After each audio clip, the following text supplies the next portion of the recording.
तो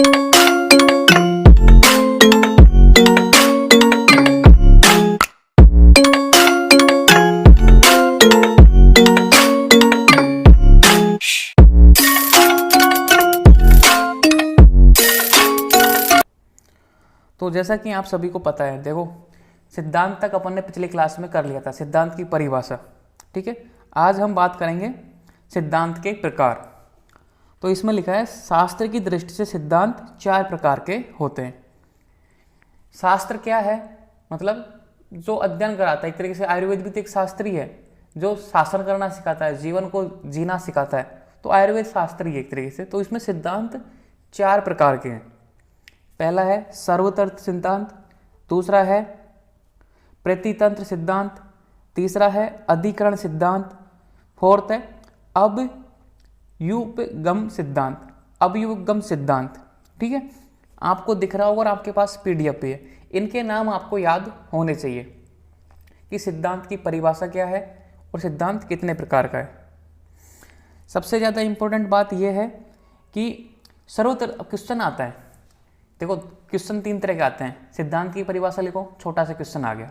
सिद्धांत कितने प्रकार का होता है, ये 2 नंबर क्वेश्चन आ गया, तो आपको 4 प्रकार के नाम लिखना है। ये आ गया क्वेश्चन सिद्धांत को सविस्तार वर्णन कीजिए, मतलब लेंथी क्वेश्चन 10 नंबर में या 5 नंबर में।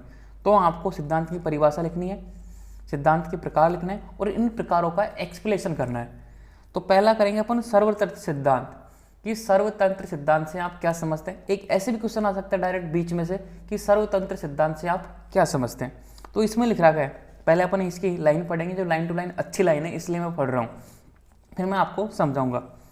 जो सूत्र सभी शास्त्रों में सर्वसंपत्ति से प्रसिद्ध हो वह सर्वतंत्र सिद्धांत कहलाता है।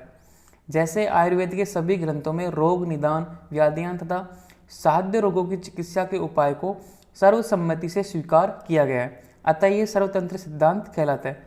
जिस सिद्धांत एवं सूत्र पर सभी की एक राय हो वह सर्वतंत्र सिद्धांत है। अब देखो मैंने ये बोला, आपको कुछ समझ नहीं आया होगा, मुझे पता है।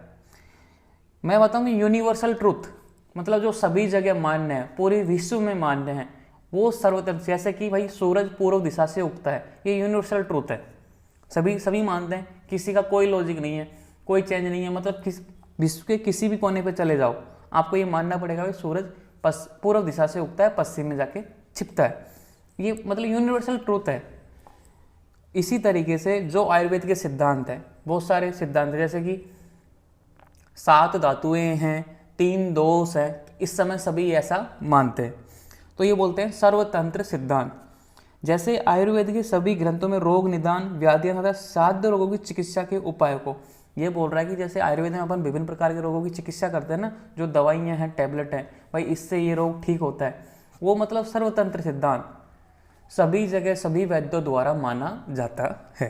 तो मतलब सभी जगह ट्रुथ, सत्य होने वाला, हर परिस्थिति में चाहे कैसी भी कंडीशन हो, वो सर्वतंत्र सिद्धांत होता है। अब देखो अगला है प्रतितंत्र सिद्धांत। कभी कभी क्वेश्चन आता है कि सर्वतंत्र सिद्धांत ओनली सिंगल आ जाता है कि इससे आप क्या समझते हो, उसकी परिभाषा लिखो। तो आपको ये लिखना है जो सभी जगह मान्य हो, आपको लिखना है जो सूत्र सभी शास्त्रों में सर्वसंपत्ति एक में ही से प्रसिद्ध हो वह सूत्र सर्वतंत्र सिद्धांत कहलाता है। अब लिखेंगे प्रतितंत्र सिद्धांत। अगला, किसी सूत्र, तत्व या विषय पर शास्त्रों में विभिन्न मत हो उसे प्रतितंत्र सिद्धांत कहा जाता है।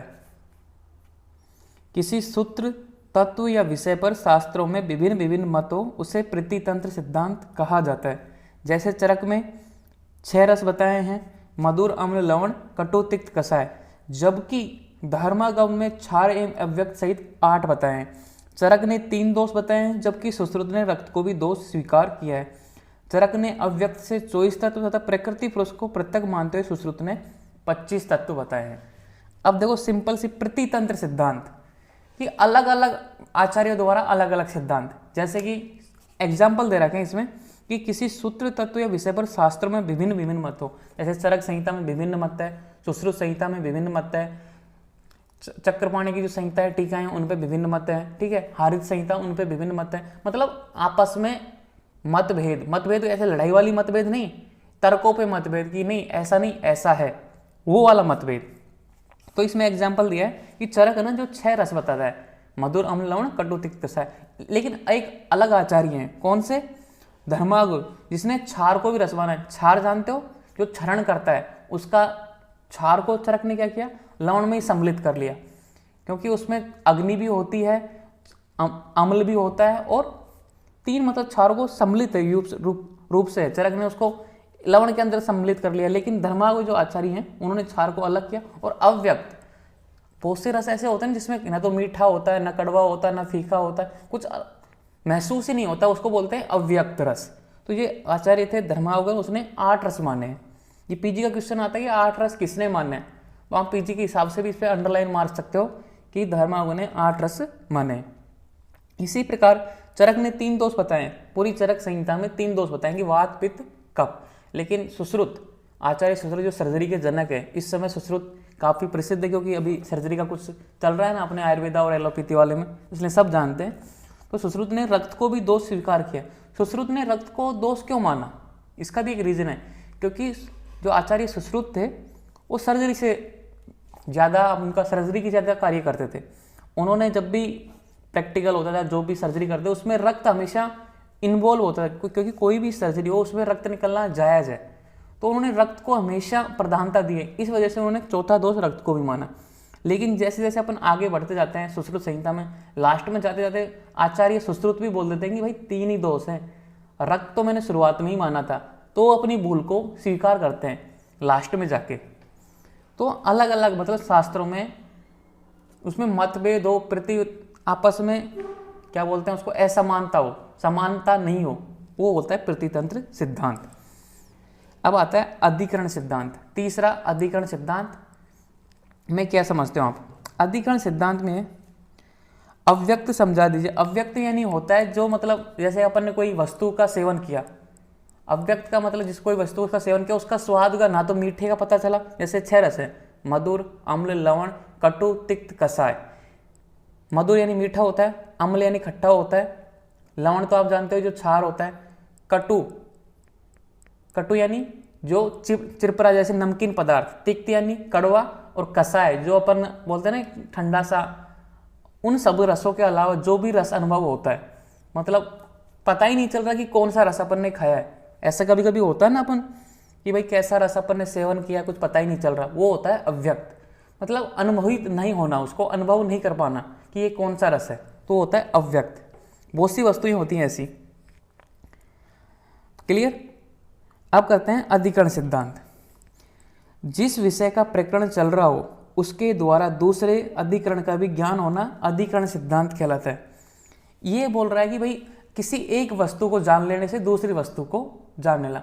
कोई व्यक्ति मान लो कि टॉप कर रहा है, जैसे कि कोई स्टूडेंट है आपकी क्लास में, टॉपर है, वो टॉप कर रहा है, यूनिवर्सिटी टॉपर है, और आपको पता है वो मेरे साथ दिन भर साथ में रहता है, सुबह से लेकर शाम तक मेरे साथ रहता है और नहीं पढ़ता है। तो इसका मतलब ये हुआ कि वो शाम को पढ़ता है, रात में पढ़ता है। अपन यही तो अनुभव लगाते हैं। तो इसमें एग्जाम्पल दिया है कि जैसे वह दिन में भोजन नहीं करता, अतः ये ज्ञान भी हो गया कि रात में भोजन करता है। इसका अनुभव कैसे हुआ? वो जिंदा है, स्वस्थ है, एकदम हष्टपुष्ट है। भाई दिन में भोजन नहीं कर रहा तो क्या हुआ? रात में तो भोजन कर रहा है, तभी तो जिंदा है, तभी तो हष्टपुष्ट है। इसी तरह मैंने एक एग्जाम्पल दिया कि जो व्यक्ति दिन में स्टडी नहीं करता, अपने साथ है 24 घंटे, मतलब 12 घंटे अपने साथ है, तो ऑफिशियली बात है वो 12 घंटे स्टडी करता है। तो मतलब एक बात से दूसरी बात का पता चलना। दूसरे शब्दों में, मुक्त पुरुष या निष्काम कर्म योगी शुभ अशुभ कर्मों को नहीं भोगता, उसे लोक एवं परलोक फल प्राप्त की इच्छा नहीं होती। इससे यह भी पता चला कि कर्म फल होता है। इसका एक बात, इंपॉर्टेंट बात यह है कि ये देखो, ये आध्यात्मिक बातें हैं। अब आध्यात्मिक बातों को आपको मैं समझाता हूँ कि इसमें निष्काम, बिना किसी फल की इच्छा के कर्म करते जाओ, ऑटोमेटिक आपको अच्छा मिलेगा कि आगे मोक्ष मिलेगा नहीं मिलेगा, ये सब आध्यात्मिक बातें हैं, अपने समझ से पर है, क्योंकि अपन स्टूडेंट हैं और अपन को आध्यात्मिक बातें जब मिलेंगी तब बहुत आगे इसी क्लास में बताऊंगा कि आध्यात्मिक बातों पे कब सोचना है आपको उनको। तो ये बोल रहा है निष्काम कर्म योगी शुभ अशुभ कर्मों को नहीं भोगता, वो टेंशन नहीं लेता, वो अपना कर्म करता रहता है बस, कि उसको अच्छा फल मिलेगा या बुरा फल मिलेगा, वो बस अपना कर्म कर रहा है, वो फल की इच्छा नहीं कर रहा। तो ये बोलता है कि किसी विषय का प्रकरण चल रहा है, किसी भी बात का, अपन बोलते हैं ना कि अंदाजा लगा लेते हैं कि यार इसने ये बोला है तो अपन ये बोल लेते हैं, किसी चीज़ का मतलब एक वस्तु के ज्ञान से दूसरी वस्तु का ज्ञान हो जाना। इसका सिंपल से एग्जाम्पल मैंने बताया कि जो व्यक्ति टॉपर होता है वो दिन में नहीं पढ़ रहा, तो स्पेशली बात है वो रात को पढ़ रहा है, लेकिन पढ़ रहा है। कोई व्यक्ति दिन में खाना नहीं खा रहा, मतलब वो खाना खा रहा है, कब खा रहा है? रात को खा रहा है। कोई व्यक्ति दिन में पानी नहीं पी रहा, कब पी रहा है? शाम को पानी पी रहा है। तो सिंपल सी बात ये है, ठीक है। तो ये है अधिकरण सिद्धांत। ये सिद्धांत तो थे नॉर्मल, सर्वतंत्र सिद्धांत, प्रतितंत्र सिद्धांत और अधिकरण सिद्धांत तो हैं बिल्कुल नॉर्मल। ये एग्जाम में नहीं आते, कभी स्पेशली आते हैं तो ये साथ में आता है कि सिद्धांत को सविस्तार वर्णन कीजिए। लेकिन ये चतुर्थ सिद्धांत है, अभियुपगम सिद्धांत, बहुत ज़्यादा इंपॉर्टेंट है, स्टार मार लगा लो। कभी कभी ये 2 नंबर में या 5 नंबर में अकेला आ जाता है, अकेला ये सिद्धांत आ जाता है, और फिर बोलते हैं ये तो आउट ऑफ सिलेबस है, कभी हमने ध्यान नहीं दिया। ध्यान क्यों दो? क्योंकि 4थे नंबर पर आता है वैसे नीचे नीचे, और ये समझना भी बहुत मुश्किल है इसको। तो पहले अपन मैं इसकी हिंदी बताऊंगा, फिर आपको मैं समझाऊंगा। शास्त्रार्थ में जब तक वादी एवं प्रतिवादी, अब ये वादी और प्रतिवादी क्या होता है?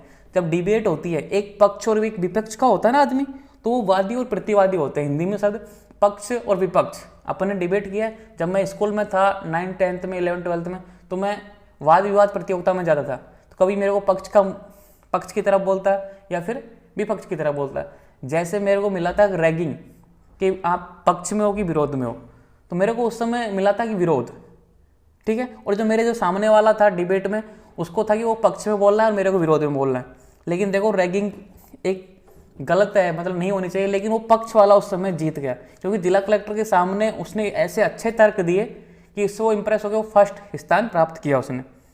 तो ये डिफेंड करता है कि आप वादी और प्रतिवादी कैसे तर्क प्रस्तुत करता है। इसी बात पे है कि जब तक वादी एवं प्रतिवादी द्वारा प्रस्तुत सिद्धांत खंडित नहीं हो जाता, तब तक उसके सिद्धांत को मानना अभ्युगम सिद्धांत कहलाता है। देखो आगे पढ़ते हैं, फिर मैं समझाऊंगा आपको। जैसे द्रव अपने रस के द्वारा कार्य करता है।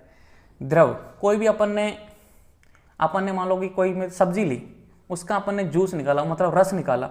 अपन कोई भी औषधि का सेवन करते हैं तो रस ही तो होता है। अपन ने उसका, चाहे अपन उसको किसी भी तरीके से खाएं, उसका जूस बना के पिए, उसको मतलब कच्चा खाएं, पका के खाएं, लास्ट में जाके उसके पाचन होने के बाद में बनता तो रस ही है ना, कि रस। तो ये बोलता है कि जिस द्रव अपने रस के द्वारा कार्य करता है, यह सिद्धांत है, किंतु एक ही मत से सिद्धांत नहीं होता। अगर ये एक ही मत से सिद्धांत होता, मतलब सर्वसम्पत्ति से प्रसिद्ध हो जाता है, सभी के सामने प्रसिद्ध हो जाता है, तो ये हो जाता है सर्वतंत्र सिद्धांत। लेकिन ये क्या बोलता है कि एक ही मत से सिद्ध नहीं होता, इसके लिए प्रतिवादी कहता है, जैसे कि मैंने बोला कि भाई जो भी द्रव अपन औषधि लेते हैं वो रस के द्वारा कार्य करती है, लेकिन वो सामने वाला आदि व्यक्ति बोल रहा है कि नहीं, ऐसा नहीं है, कहीं गुण से, जो उसके अंदर गुण है उसकी वजह से, कहीं वीर्य से, पोटेंशियल क्षमता जो एक्टिविटी होती है उससे, कहीं विपाक से और कहीं प्रभाव से यह द्रव कार्य करता है। अब आप बोलोगे गुण क्या है, वीर्य क्या है, विपाक क्या है और ये प्रभाव क्या है।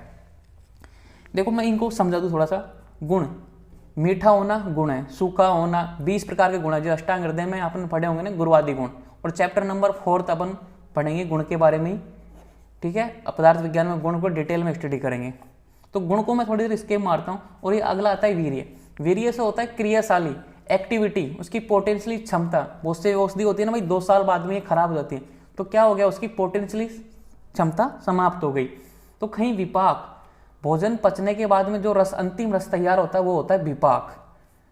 और कहीं प्रभाव से, एक विशेष औषधि का एक प्रभाव होता है, जैसे कि दंती एक औषधि प्लांट है, ठीक है। जैसे नीम का प्लांट है, पीपल का प्लांट है, उस तरह एक दंती छोटा सा प्लांट है, ठीक है। वो क्या करती है, विरेचन कार्य करती है।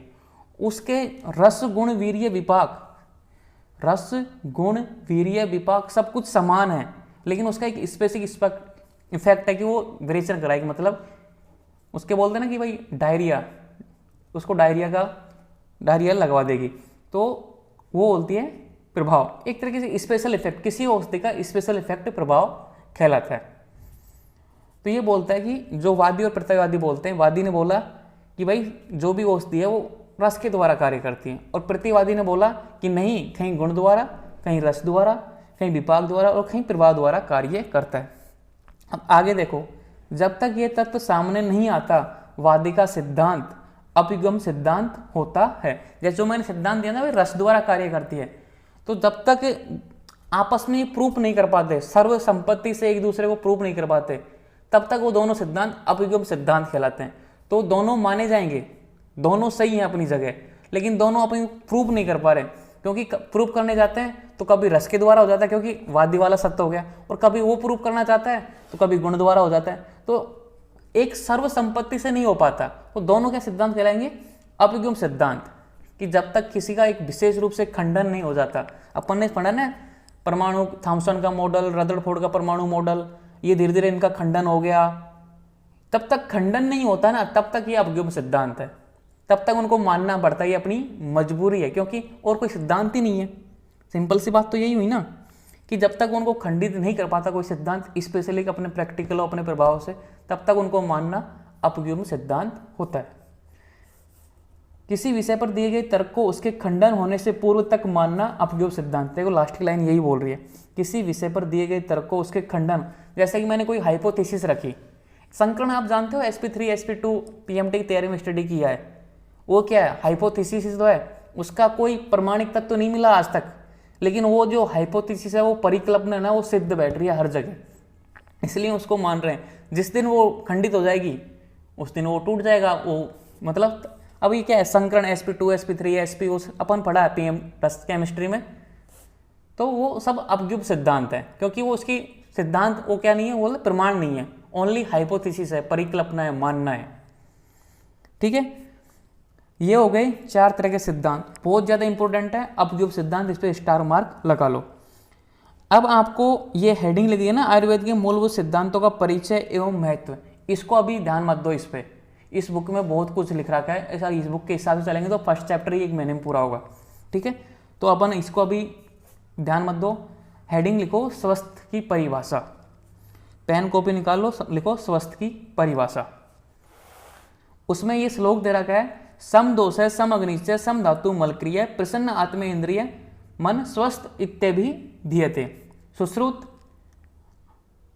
का 6 चैप्टर 48वां स्थान, सूत्र स्थान, ये भी लिख लो आप साथ में तो अच्छा रहेगा। सम दोष से, सम अग्निश्चय, सम धातु मलक्रिय, प्रसन्न आत्मेन्द्रिय, मन स्वस्थ इत्यभि, तो इंपॉर्टेंट है। तो स्वस्थ की परिभाषा आपने ये कोटेशन लिखा। अब इस कोटेशन का मीनिंग क्या है, अब ये आयुर्वेद के मूलभूत सिद्धांत परिचय महत्व पर ध्यान मत दीजिए, अभी मैं इसको हेडिंग दोबारा से लिखाऊंगा, थोड़ा सा चेंज कर रहा हूँ मैं, पीडी के हिसाब से नहीं चल रहा क्योंकि बहुत कुछ एक्स्ट्रा दे रखा है इसमें। तो आपको लिखा है स्वस्थ की परिभाषा, सम दोष से, सम अग्नि से, सम धातु मलक्रिय, प्रसन्न आत्मेन्द्रिय मन स्वस्थ इत्यभि धीयते। सम दोष है, समझो इस श्लोक को, जिस व्यक्ति के वात आदि दोष, त्रिविध दोष, कौन कौन से, वात, पित्त, कफ, सम यानी समान, मतलब साम्य अवस्था, बैलेंस स्थिति, एक तरीके से बैलेंस स्थिति में जितना प्रमाण में होना चाहिए बॉडी में उतने प्रमाण में।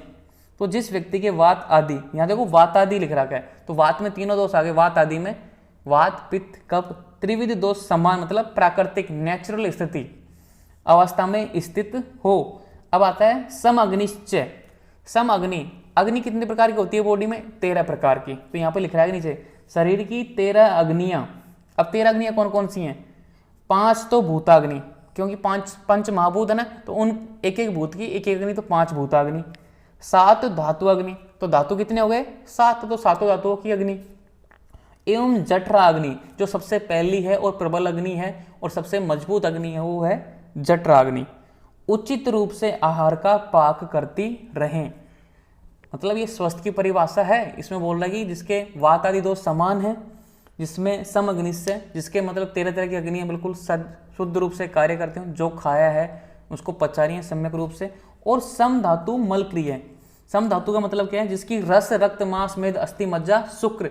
अब देखो सारे कॉन्सेप्ट क्लियर हो रहे हैं, आपको अग्नि के बारे में पता चल गया, आपको दोष के बारे में पता चल गया, आपको धातुओं के बारे में पता चल गया।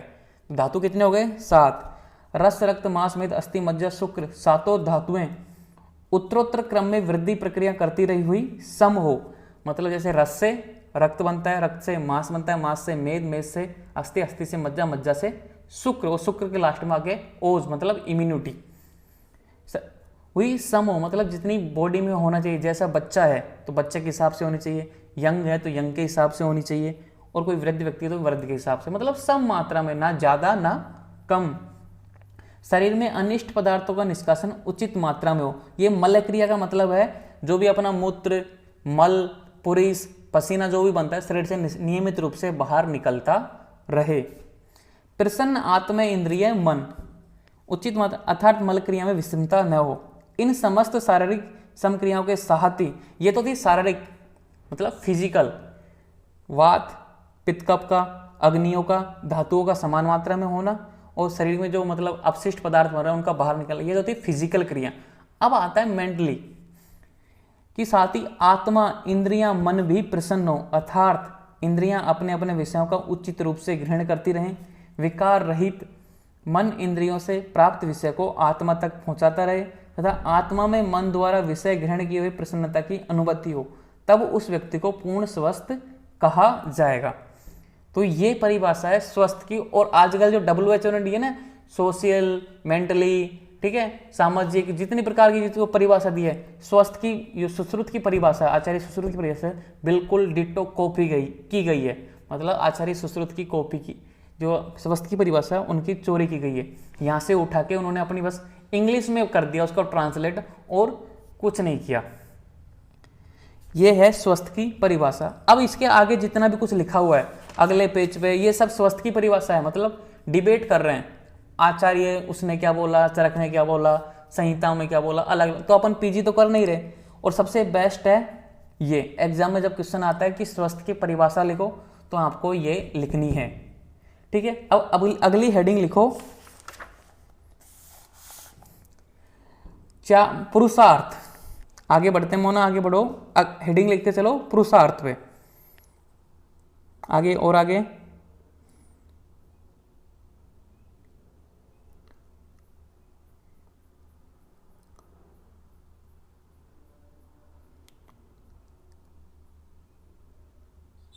खत्म हो गया। एक मिनट रुको, PDF ढूंढ रही है, वो गलती से एक ही PDF सेंड की थी मैंने।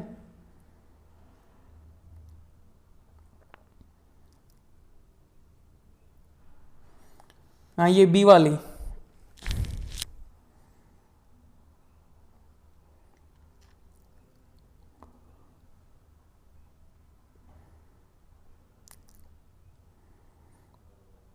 और थोड़ा सा आगे, आगे और आगे।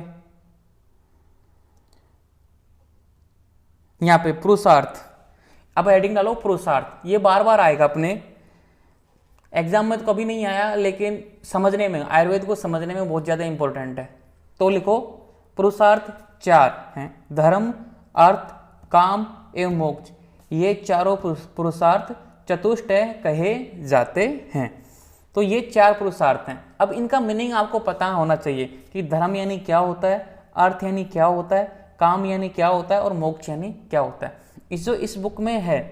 इससे पहले जो मैंने जितना भी छोड़ा वो स्वस्थ के बारे में बात कर रहे हैं कि काश्यप ने क्या बोला, चरक ने क्या बोला, लेकिन सबसे बेस्ट क्या है, सुश्रुत। तो सुश्रुत की मैंने आपको लिखवा दी, एक तरीके से नोट्स बनवा रहा हूँ मैं आपको, ठीक है। अब आता है पुरुषार्थ। तो धर्म का मीनिंग क्या है? धर्म, अपना धर्म क्या है? स्टूडेंट है, कर्तव्य क्या अपना? स्टडी करना। तो सिंपल सी बात है, जो अपना मेन कर्म है वो करना। तो इसमें लिख रहा है कि अपने दैनिक जीवन में समाज के व्यक्तियों के साथ साथ परिवार एवं राष्ट्र में समाज के व्यक्तियों का जो कर्तव्य है वह पूरा करना ही धर्म है। तो जैसे कोई व्यक्ति है, सैनिक है, तो उसका धर्म क्या है? उसका धर्म है कि भाई सीमा पर जाके अपने देश की रक्षा करना। मैं स्टूडेंट हूँ, मेरा धर्म क्या है? स्टडी करना, अपने नियम कायदे में रह के, ठीक है, ना लापरवाही करना। टीचर का धर्म क्या है? बच्चों को पढ़ाना। साथ साथ उन सभी समाज के व्यक्तियों के साथ परिवार, अपने परिवार को भी उसके कर्तव्यों को पूरा करना। राष्ट्र के प्रति भी कुछ कर्तव्य हैं, उनको पूरा करना। ये राष्ट्र के प्रति कर्तव्य, अपन कैसे योगदान दे सकते हैं राष्ट्र के? जैसे कि रूम में है तो लाइट बंद करके बाहर जाओ, ज़्यादा बिजली बचाओ, पानी बचाओ, बहुत सारे मतलब राष्ट्र के प्रति जितने भी कर्तव्य हैं, समाज के व्यक्तियों का जो कर्तव्य है पूरा करना ही धर्म है। सत्यवादिता, कर्तव्य परायणता, सदाचार का पालन ही धर्म है कि हमेशा सत्य का पालन करो, ठीक है, अपने कर्तव्य को करो निष्ठा से। ये सब किसके अंतर्गत आता है? धर्म के अंतर्गत आता है। तो 4 पुरुषार्थ, व्यक्ति को इन 4 पुरुषार्थों पर रहना चाहिए हमेशा। इनको पालन करने के लिए व्यक्ति का स्वस्थ होना आवश्यक है। यदि हम स्वयं ही अस्वस्थ होंगे तो धर्म का पालन नहीं कर सकेंगे। अब देखो, मैंने इंपॉर्टेंट बात ये बताई थी कि अपन क्यों पढ़ते हैं पुरुषार्थ। तो आयुर्वेद से इसलिए लिंक है ये क्योंकि चारों पुरुषार्थों को प्राप्त करने के लिए आयुर्वेद का बहुत ज़्यादा महत्वपूर्ण है। क्योंकि आयुर्वेद क्या है, आयुर्वेद रोगी के रोग को दूर करता है। तो ये लास्ट में एक लाइन आई है कि अपन अगर स्वस्थ रहेंगे, कि पहला सुख निरोगी काया, कि अपना जो मतलब काया मतलब बॉडी है, जो शरीर है, जब तक स्वस्थ रहेगा ना तभी अपन अदर काम कर पाएंगे। अगर मैं स्वस्थ हूँ ना तो ही पढ़ पाऊंगा, मैं अपना कर्तव्य कर पाऊंगा। अगर मैं स्वस्थ नहीं तो मैं पढ़ भी नहीं पाऊंगा, जो मेरा कर्तव्य मेन कर्तव्य वो नहीं कर पाऊंगा। तो इसलिए अपन इन चीज़ों को पढ़ते हैं। जब क्वेश्चन आता है ना कि आयुर्वेद की क्या उपयोगिता है, तो अपन को लिखना है, एक लाइन लिखते हैं कि भाई पुरुषार्थ को प्राप्त करने के लिए आयुर्वेद का योगदान है। तो कैसे, विस्तार से बताइए। अब 2-3 पेज भरने के लिए आपको बताना होता है कि अपना जो कर्तव्य होता है, जो धर्म है, उसको प्राप्त करने के लिए अपना शरीर का ठीक होना जरूरी है। तो ये सारी मतलब जब बड़े बड़े क्वेश्चन आते हैं ना तब बहुत ज़्यादा इफेक्टिव हो जाती है। इसलिए मैं ये लिखा रहा हूँ पुरुषार्थ। तो मतलब कि व्यक्ति का स्वस्थ होना आवश्यक है। यदि हम स्वयं ही अस्वस्थ होंगे, मतलब अपनी बॉडी ठीक नहीं रहेगी, अस्वस्थ रहेंगे, बीमार रहेंगे, तो अपना धर्म नहीं कर पाएंगे। मैं पढ़ाई नहीं कर पाऊंगा, मैं अपने देश के प्रति कोई कार्य नहीं कर पाऊंगा, क्योंकि पहले खुद तो ठीक हो लूँ मैं। ठीक है, अब आगे देखो अर्थ। अर्थ का मीनिंग क्या है? प्रत्येक व्यक्ति का जीवन होता है इन चारों पुरुषार्थों का प्राप्त करना, धर्म को करना और अर्थ। अर्थ यानी होता है पैसा, अपनी जीविका चलाने के लिए। इसमें लिख रहा है समाज में जीवन यापन करने के लिए अर्थोपार्जन करना भी आवश्यक है। अगर अपन को समाज में रहना है, जन्म लिया है, तो अपन को जीवन चलाना है, अपनी आवश्यक की वस्तुएं खरीदनी है, तो अपन को अर्थोपार्जन मतलब पैसा कमाना भी आवश्यक है। चाहे व्यापार से हो या सेवा से हो या अन्य किसी माध्यम से। इसका ये मतलब मत समझना कि चोरी करके किसी को हानि पहुंचा के, नहीं। नियम और कायदे में रह के और अपने सिस्टमेटिक तरीके से पैसा कमाना। किंतु धनोपार्जन भी स्वस्थ व्यक्ति कर सकता है। अब ये देखो फिर आगे नहीं वही लाइन, क्योंकि आयुर्वेद क्यों इंपॉर्टेंट है। धन तो तभी तो कमा पाएगा, तभी तो काम कर पाएगा। जैसे कोई व्यक्ति टीचर है, कॉलेज में आता है, अगर वो खुद बीमार हो गया तो बच्चों को कैसे पढ़ाएगा, उसको सैलरी नहीं मिलेगी। तो सिंपल सी बात है कि अगर आपको पैसा कमाना है, उसके लिए भी आपको स्वस्थ रहना है। इसलिए आयुर्वेद की उपयोगिता है। आपको ये जब क्वेश्चन आएगा ना कि आयुर्वेद क्यों उपयोगी है हर चीज़ में, कि आयुर्वेद का चिकित्सा उपयोग बताइए, आयुर्वेद क्यों ज़्यादा इंपॉर्टेंट है, एक क्वेश्चन आता है आयुर्वेद में। मैं ये पहले ये बता दूँ चारों, फिर एक इंपॉर्टेंट लाइन लिखाऊंगा मैं आपको, वो आपको लिखनी है। चाहे देखो, जो स्वयं रुग्ण हो वह अर्थोपार्जन नहीं कर सकता, इसके लिए शारीरिक एवं मानसिक दोनों रूप से स्वस्थ रहना आवश्यक है। मैंने आपको एक बात बताई थी कि शारीरिक स्वस्थ रहना भी इतना ज़्यादा नहीं। कोई व्यक्ति अष्टपुष्ट है, अच्छा है, कटखाटी उसकी अच्छी है, लेकिन वो मानसिक रूप से डिसऑर्डर है, पागल है, तो वो भी जरूर नहीं है। तो इसलिए स्वस्थ की परिभाषा में बताया था साथ में, जिसकी इंद्रियां, मन, आत्मा सब सम्यक रूप से संतुलित अवस्था में हो, उसकी इंद्रियां ठीक रूप से कार्य कर रही हो, वो व्यक्ति स्वस्थ है। इसलिए शारीरिक के साथ मेंटली भी, मतलब फिजिकली के साथ साथ मेंटली भी होना, सही होना जरूरी है। तो स्वस्थ रहना आवश्यक। यदि हम स्वस्थ नहीं रहेंगे तो आयुर्वेद के माध्यम से स्वास्थ्य प्राप्त हो सकता है। अतः आयुर्वेद अर्थ के लिए भी आवश्यक है। देखो, आयुर्वेद धर्म के लिए भी आवश्यक है, आयुर्वेद अर्थ के लिए भी आवश्यक है। क्यों? क्योंकि अपन को ये स्वस्थ रखता है। अब आता है काम। काम का अर्थ है अपनी इच्छाओं की पूर्ति, चाहे वह स्त्री सुख हो या स्वस्थ जीवन के लिए जिन जिन कामनाओं की पूर्ति करनी होती है, चाहे वो हार विहार हो, आचार विचार हो या व्यवहार संबंधी हो। जैसे कि अपन काम यानी इच्छाएं, वो किसी प्रकार की इच्छा हो सकती है नियमित रूप से। ऐसी भी एक तो होती है इच्छा, एक होती है मतलब बहुत ज़्यादा अभिलाषा, तृष्णा सी हो जाती है ना, भाई इसको तो प्राप्ति करना है, वैसी वाली इच्छा नहीं, आवश्यक वाली वस्तुओं की जो इच्छा होती है। जैसे कि मेरी इच्छा है कि मैं लैपटॉप खरीदूंगा यूट्यूब के काम के लिए, ये मेरी इच्छा है, रिक्वायरमेंट है। तो रिक्वायरमेंट के हिसाब से जो इच्छा होती है व्यक्ति की, जिन जिन कामनाओं की पूर्ति करनी होती है, वो काम होता है।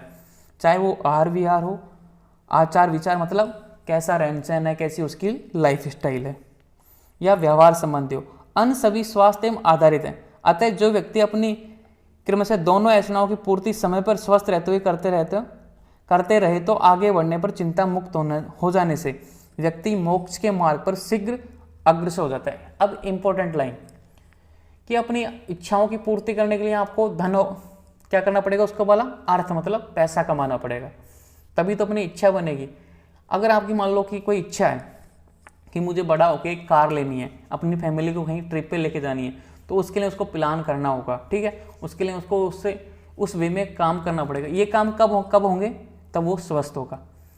तो मतलब काम को, अपनी इच्छा पूर्ति करने के लिए भी व्यक्ति को स्वस्थ होना जरूरी है, इसलिए आयुर्वेद उपयोगी है। आयुर्वेद इसीलिए उपयोगी है। अब देखो इसमें बोलता है अगर किसी व्यक्ति की सारी इच्छाएं पूर्ण हो गई तो वो बोलते हैं ना कि भाई अब मैंने सब कुछ देख लिया, मैंने मेरी पूरी उम्र देख ली, मेरे बच्चे देख लिए, मेरे बच्चों की शादी कर ली और पोते का मुंह भी देख लिया। बोलते हैं ना छोटा सा पोता आ जाए तो मैं मर जाऊँ आरामी से। तो उसने अपना पूरा जीवन सुख जी लिया अच्छी तरीके से, लास्ट में वो मोक्ष की ओर, मतलब इन सभी चीज़ों से विरक्त हो जाना, तो मोक्ष की ओर अग्रसर हो जाता है। और लास्ट में सभी मनुष्यों का एक उद्देश्य होता है कि भाई मोक्ष को प्राप्त हो जाए। तो चौथा है मोक्ष। अतः आयुर्वेद पुरुषार्थ चतुष्ट की पूर्ति करने वाला है। जय व्यक्ति समय पर अपनी दोनों ऐषणाओं की प्राप्ति कर लेता है। मतलब कौन कौन सी ऐषणाएं, काम और अपनी इच्छाएं, दोनों ऐषणाएं पूरी कर ली उसने, उसकी कोई इच्छा नहीं बची हो, तो संसार की मोह माया से विरक्त होकर तो भाई सब कुछ त्याग कर तप में चले जाते हैं ना, तो शीघ्र ब्रह्म प्राप्ति के लिए अग्रसर हो जाता है। मतलब किस तरीके से भजन करेगा, मन ध्यान लगाएगा, ध्यान धारणा समाधि करेगा, ठीक है। यदि व्यक्ति रुग्ण होगा तो देखो कभी यदि व्यक्ति रुग्ण होगा मतलब बीमार होगा, अस्वस्थ होगा, तो इन अवस्थाओं तक पहुंच ही नहीं पाता। सिंपल सी बात है, अगर मान लो बचपन में बीमार हो गया तो ना कर्तव्य कर पाएगा, ना पैसा कमा पाएगा, ना अपनी इच्छा पूर्ति कर पाएगा। अगर यंग एज में बीमार हो गया तो भी प्रॉब्लम, अगर बुढ़ापे में परेशानी हो गई तो मन ध्यान धारणा नहीं कर पाएगा, ना समाधि मन लगा पाएगा, आत्मा का परमात्मा से मिलन नहीं कर पाएगा। तो बहुत सारी चीज़ें हैं, तो बीमार होना ही नहीं है। और बीमारी से कौन बचाता है, आयुर्वेदा। तो इन अवस्था तक पहुंच ही नहीं सकता। अतः जन्म में उसकी मोक्ष प्राप्ति का मार्ग बीच में ही रह जाता है। अगर व्यक्ति बीमार हो गया तो मोक्ष तक नहीं पहुंच पाता। इसलिए आयुर्वेद के प्रादुर्भाव से समय महर्षियों ने लिखा है, धर्म अर्थ काम मोक्ष प्राणायाम मूलम उत्तम रोगस्य अर्वणम श्रेयसे जीवतस्य। मतलब सिंपल सी बात है, इन चारों चीज़ों को प्राप्त करने के लिए आयुर्वेद का बहुत ज़्यादा यूजफुल है। आयुर्वेद इन चीज़ों को मतलब प्राप्त करने में सुविधा प्राप्त करता है। आयुर्वेद एक तरीके से मार्ग प्रदान करता है। किस तरीके से, कि व्यक्ति को रोगी नहीं होने देता, अगर रोग हो भी गया तो उसको दूर करने में सहायक होता है। तो एक इम्पोर्टेंट बात लिखो आगे, अपने जो कॉपी है पेन उसमें लिखो कि पदार्थ विज्ञान में, मैं बोल रहा हूँ बड़े आराम से सुनना, पदार्थ विज्ञान में एक ऐसा क्वेश्चन आता है कि भाई पदार्थ विज्ञान किस तरीके से आयुर्वेद के लिए उपयोगी है, आयुर्वेद किस लिए पदार्थ विज्ञान में सहायक है, या पदार्थ विज्ञान किस तरह आयुर्वेद में सहायक है। एक मतलब मन वाला जो अपने बच्चों की कैपेसिटी जानने के लिए क्वेश्चन डालते हैं, ऐसे मतलब आयुर्वेद के कुछ सिद्धांतों को सही विस्तार वर्णन, सिद्धांत तो अपन स्टडी करेंगे, लेकिन आयुर्वेद में क्या उपयोग है, किस तरीके से लोगों के जीवन में उद्देश्य मतलब सफलता प्राप्त करने में सहायक, एक सिस्टमेटिक तरीका क्वेश्चन डालते हैं बहुत सारे तरीके से।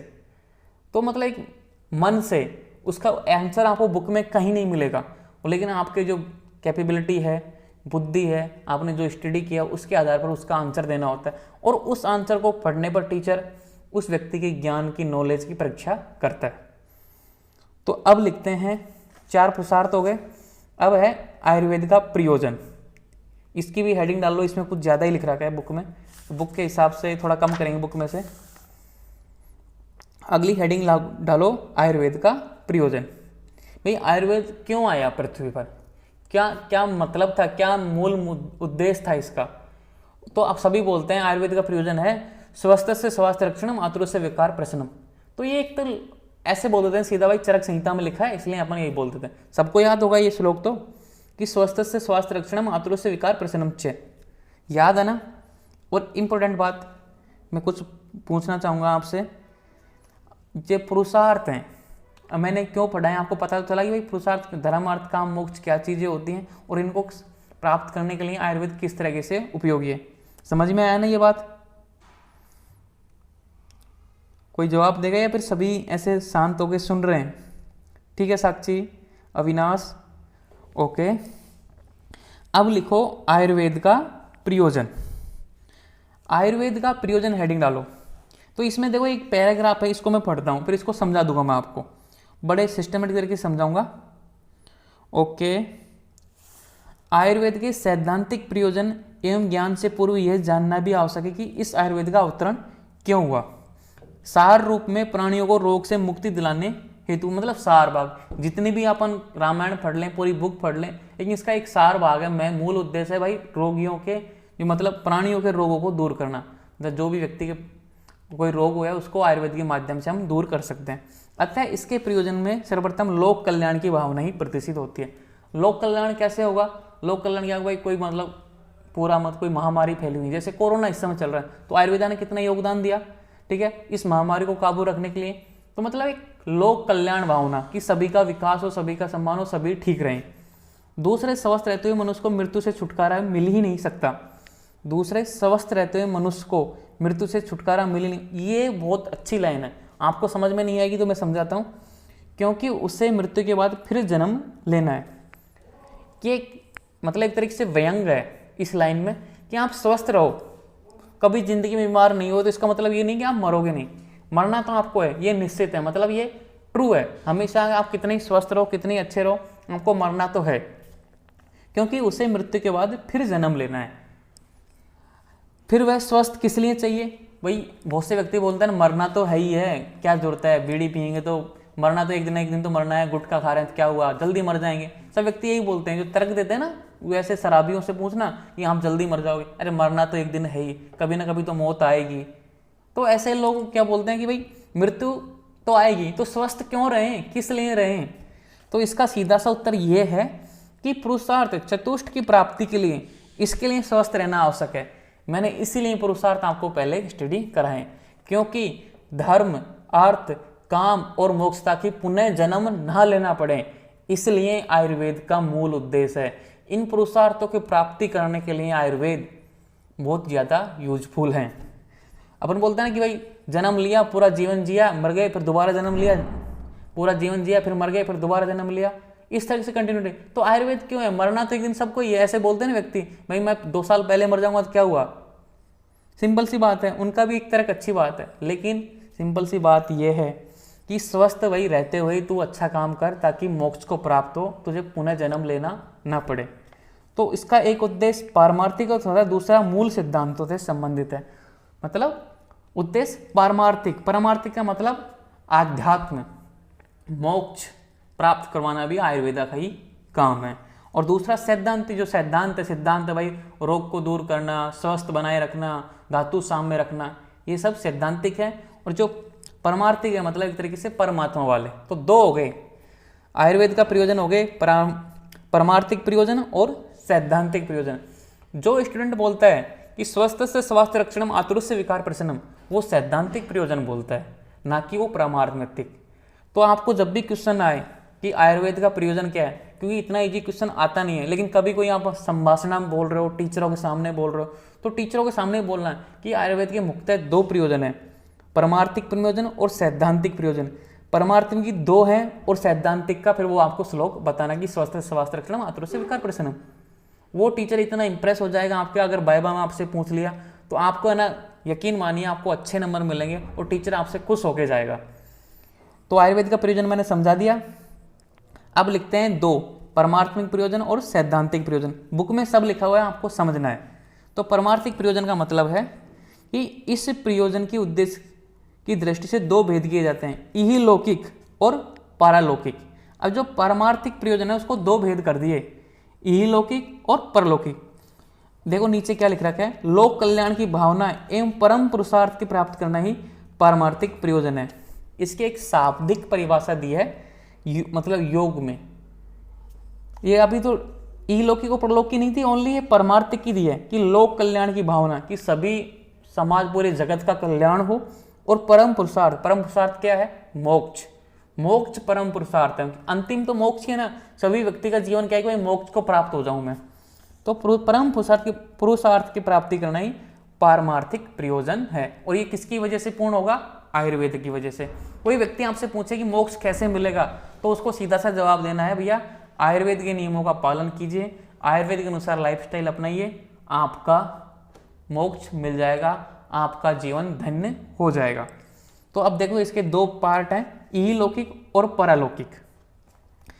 इहलौकिक की पहले मैं हिंदी बताऊंगा, फिर आपको मैं समझा दूंगा। प्राणी मात्र पर दया के भाव से होने वाली शास्त्र की उत्पत्ति, प्राणी मात्र पर दया के भाव से होने वाली शास्त्र की उत्पत्ति एवं रोगों द्वारा दैनिक जीवन में आने वाली बाधाओं का निवारण इहलोक का प्रयोजन ही है। अर्थात अब देखो ये ऐसी लाइन है जो समझ में नहीं आती। अब इसने बोला है कि अर्थात जब जब रोग आक्रांत होंगे तब तब आयुर्वेद उनको दूर करने के लिए उपायों का उपदेश करेगा। सिंपल सी बात है कि जब जब पृथ्वी पर महामारी आएगी तो आयुर्वेद ही उसको दूर करेगा। जैसे कि कोरोना चल रहा है, एंड में आप कितनी भी कोशिश कर लो, लास्ट में आयुर्वेद ही इसको ठीक करेगा। ये ट्रू है, यूनिवर्सल ट्रूथ है, व्यक्ति माने या ना माने कि लास्ट में आयुर्वेदा की शरण में आना ही पड़ेगा। ठीक है, तो अर्थात जब जब रोग आक्रांत होंगे, मतलब बहुत तेजी से बढ़ेंगे रोग, तो तब तक आयुर्वेद उनको दूर करने के लिए उपायों का उपदेश करेगा। इनमें उत्पन्न होने वाले रोग चाहे मिथ्या आहार से हो। अब ये कोरोना कैसे आया, बहुत से बोलते हैं भाई सांप के खाने से हुआ, चमगादड़ के खाने से हुआ, तो ये बोलता है मिथ्या आहार। इसका रीजन भी दिया इसने, मिथ्या आहार मतलब जो अपन खा नहीं सकते ऐसा आहार विहार अपन सेवन कर रहे हो तो रोग तो पैदा होंगे ही। अथवा दोष काल आदि के जन्य हो, पूर्व कर्मकृत, किसी पिछले जन्म में जो आपने कर्म किए हो उसके अनुसार कोई रोग उत्पन्न हुआ हो, संस्कार जन्य हो, सभी के लिए उपचार की व्याख्या, उनके लक्षण परिहार आदि का विवरण इहलौकिक परमार्थी है। तो ये सारी चीजें भाई रोग कैसे उत्पन्न हुआ और उसको कैसे ठीक करना है, ये इहलौकिक में आता है। अब आपको ये समझ में नहीं आएगा, मुझे पता है बहुत डिफिकल्टी है, लेकिन आपको इतना समझना है कि आयुर्वेद का प्रयोजन दो है, परमार्थमिक और सैद्धांतिक। परमार्थिक दो है, इहलौकिक और परलौकिक। तो इहलौकिक का मतलब ये है कि भाई लोक कल्याण की भावना जिसमें है, जब जब रोग आएंगे तब तक आयुर्वेद उसको दूर करेगा। अब आता है परलौकिक। परलौकिक में क्या हो रहा है, इस लोक में स्वस्थ रहते हुए धर्म अर्थ काम की प्राप्ति के उपरांत शीघ्र इनकी तरफ से ध्यान हटाकर यम नियम ध्यान धारणा तत्व चिंतन करते हुए मोक्ष प्राप्ति के लिए मार्ग पर अग्रसर होना ही भी तभी संभव है जब शरीर स्वस्थ रहे। जितना ही शरीर स्वस्थ होगा उतना ही हम अपनी इंद्रियों एवं मन का निग्रह करते हुए ईश्वर चिंतन करेंगे। यदि स्वस्थ न रहे तो प्रयोजन की सिद्धि नहीं होगी। पारालौकिक का मतलब कि भाई अपन ने धर्म अर्थ काम प्राप्त कर लिया जीवन में, अब मोक्ष प्राप्त करना है, तो मोक्ष धर्म अर्थ काम तीनों की प्राप्ति हो गई जीवन में। मोक्ष प्राप्ति करनी क्या, तो इन सभी सुविधाओं से विरक्त होकर अपनी इच्छाएं तोड़कर वहां से तप की ओर। तो ये बोलता है कि इनकी तरफ से ध्यान हटाकर यम नियम। अब यम क्या होता है, यम होते हैं 5 प्रकार के। नियम कितने प्रकार के होते हैं, 5 प्रकार के। ये अपन जो पतंजलि योग सूत्र स्टडी करेंगे अपन, मतलब दर्शन है योग, दर्शन योग, तो उसमें बताऊंगा यम 5 प्रकार के होते हैं, नियम 5 प्रकार के होते हैं। ठीक है, उसमें डिटेल में बता दूंगा मैं आराम से, टेंशन लेने की जरूरत नहीं है कि यम क्या होता है नियम क्या होता है। ठीक है, ध्यान धारणा, ध्यान क्या होता है, धारणा क्या होती है, ये सारी चीजें मैं वहां पे बता दूंगा। तत्व चिंतन करते हुए मोक्ष प्राप्ति के मार्ग पर अग्रसर होना ही तभी संभव है जब शरीर स्वस्थ होगा। ये सारे काम तभी तो होंगे जब व्यक्ति स्वस्थ रहेगा।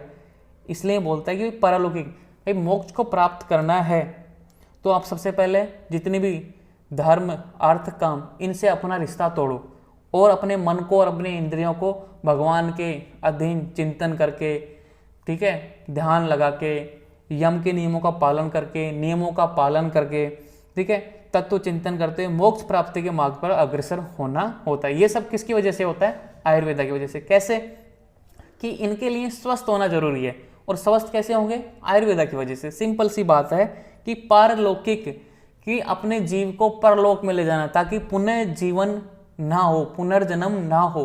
परलोक में ले जाना किसकी वजह से होगा, धर्म अर्थ काम मोक्ष, मोक्ष आयुर्वेदा की वजह से मिलेगा।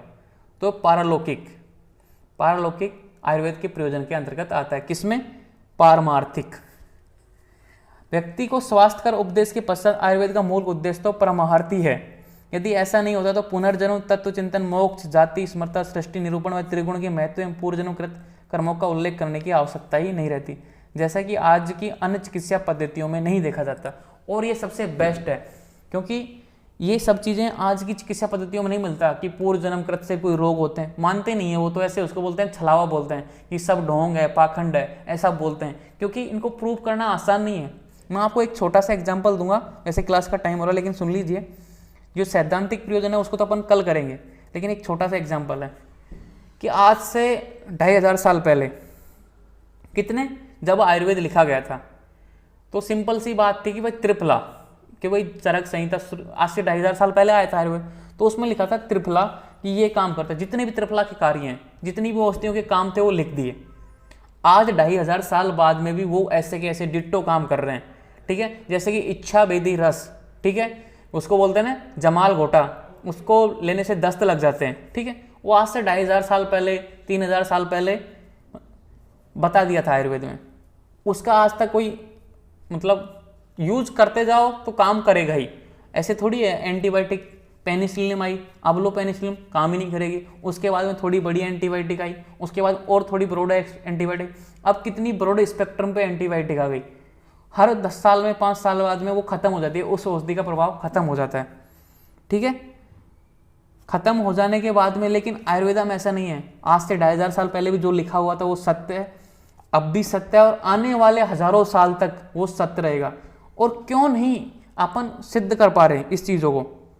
क्योंकि अपने पास इक्विपमेंट नहीं है, साधन, क्या नहीं है, साधन नहीं है। क्योंकि जिस लेवल की नॉलेज अपने आचार्यों के पास थी ना, उस लेवल की नॉलेज अभी अपने पास है ही नहीं। उस लेवल की नॉलेज पे तब अपन पहुंचेंगे, तब उनको सिद्ध कर पाएंगे, क्योंकि आचार्यों ने इनको सिद्ध किया है, तो कभी ना कभी अपन भी इसको सिद्ध करेंगे। तो रिसर्च की बहुत सारी संभावनाएं हैं। तो समझ में आया कि आयुर्वेद के 2 प्रयोजन हैं, पारमार्थिक प्रयोजन और सैद्धांतिक प्रयोजन। पारमार्थिक प्रयोजन 2 प्रकार के हैं, इहलौकिक और परालौकिक, और सैद्धांतिक प्रयोजन अपन कल करेंगे, ठीक है। Thank you. समझ में तो आ रहा है ना सभी को? कोई डाउट ही नहीं पूछ रहा बीच में? धन्यवाद। क्लास खत्म करते हैं।